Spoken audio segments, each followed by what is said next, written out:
ನಮಸ್ಕಾರ ರೀ ಎಲ್ಲರಿಗೂ. ಇದು ಶನಿವಾರದ ಈವ್ನಿಂಗ್ ಮಿನಿ ವ್ಲಾಗ್. 7 ಗಂಟೆ ಆಗಿತ್ತೀಗ ನಾನು ಅಡುಗೆ ಕೆಲಸನ ಸ್ಟಾರ್ಟ್ ಮಾಡ್ಕೊಂಡಿದ್ನಿ. ಇವತ್ತು ರಾತ್ರಿ ಊಟಕ್ಕೆ ಅನ್ನ ಮತ್ತು ಮಸೊಪ್ಪು ಸಾರು ಮಾಡಕತ್ತಿದ್ನಿ. ಫಸ್ಟ್ ರೈಸ್ ಕಿಟ್ಟು ಇವಾಗ ಸಾಂಬಾರು ಮಾಡೋಕ್ಕೆ ಏನೇನು ಬೇಕಲ್ಲ ಅದನ್ನೆಲ್ಲ ಹೆಚ್ಚಿ ರೆಡಿ ಮಾಡ್ಕೊಳಕತ್ತೀನಿ.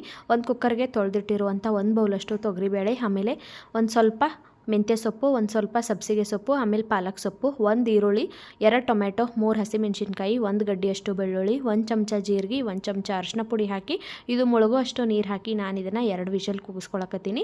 ಸಣ್ಣ ಕುಕ್ಕರ್ ಆದ್ರೆ ಒಂದು 3 ವಿಷಲ್ ಕೂಗಿಸ್ಕೊರಿ. ಇವಾಗ ಕೂಗ್ಸಾಕೆ ಇಡಕತ್ತೀನಿ ನೋಡ್ರಿ. ಇದು 1-2 ವಿಷಲ್ ಆದಮೇಲೆ ಸ್ವಲ್ಪ ಪ್ರೆಷರ್ ಎಲ್ಲ ಹೋದ್ಮೇಲೆ ನಾನು ಇದನ್ನು ಒಂದು ಜಾಲರಿಗೆ ನೋಡ್ರಿ ಬೌಲ್ ಇಟ್ಕೊಂಡು ಸೋಸಿಟ್ಕೊಳಕತ್ತೀನಿ.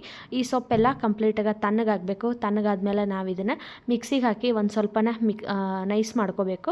ಇವಾಗ ಒಗ್ಗರಣೆ ಹಾಕಕ್ಕೆ ನೋಡ್ರಿ ಒಂದು ಬಾಳ್ಗಿಗೆ 1-2 ಚಮಚದಷ್ಟು ಎಣ್ಣೆ ಹಾಕಿ ಒಂದು ಸ್ವಲ್ಪ ಸಾಸಿವೆ, ಜೀರಿಗೆ, ಒಣಮೆಣಸಿನ್ಕಾಯಿ, ಕರಿಬೇವು ಹಿಂಗೆ ಹಾಕಿ ಫ್ರೈ ಮಾಡ್ಕೊಂಡಿದ್ದೀನಿ. ಇವಾಗ ಇದಕ್ಕೆ ರುಬ್ಬಿಟ್ಟಿರುವಂಥ ಮಸಾಲೆ ಮತ್ತು ಅದರದ್ದು ಸೋಸಿಟ್ಟಿರುವಂಥ ನೀರು ಎಲ್ಲನೂ ಹಾಕಿ ರುಚಿಗೆ ತಕ್ಕಷ್ಟು ಉಪ್ಪು ಹಾಕಿ ಕುದಿಸ್ಕೊಂಡಿದ್ದೀನಿ. ಇವಾಗ ಅನ್ನ ಸಾಂಬಾರು ರೆಡಿ ಆಯ್ತು ನೋಡ್ರಿ. ವಿಡಿಯೋ ಇಷ್ಟ ಆದರೆ ಲೈಕ್